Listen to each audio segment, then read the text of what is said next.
astilleros del naval, si son los trabajadores, vaya ven al patrón, pero un trabajo digno y un jornal mejor.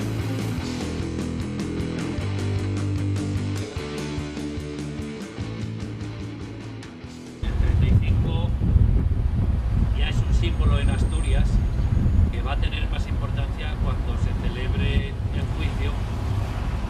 donde piden 4 años y medio de cárcel para 14 jóvenes. 35, que son 35 años de cárcel que suman. Yo creo que la sociedad asturiana lo asumirá más en el momento que vea cercano la fecha en que 35 años de cárcel pueden pesar sobre la espalda de 14 jóvenes.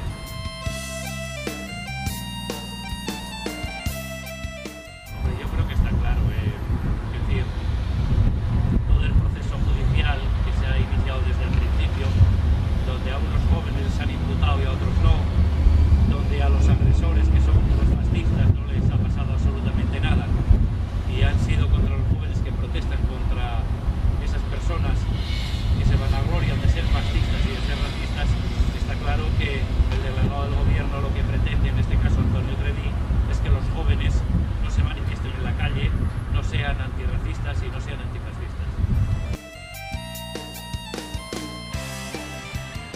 Este es una plazoleta que nos trae muchos recuerdos a los trabajadores del naval. Aquí se produjeron muchas batallas campales entre los trabajadores y la policía por la defensa de los puestos de trabajo.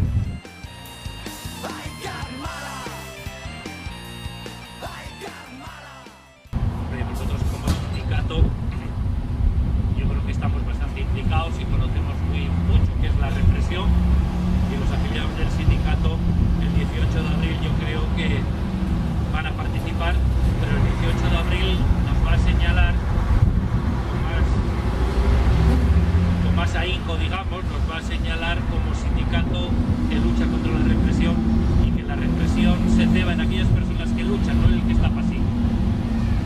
Por tanto, el 18 de abril yo creo que va a marcar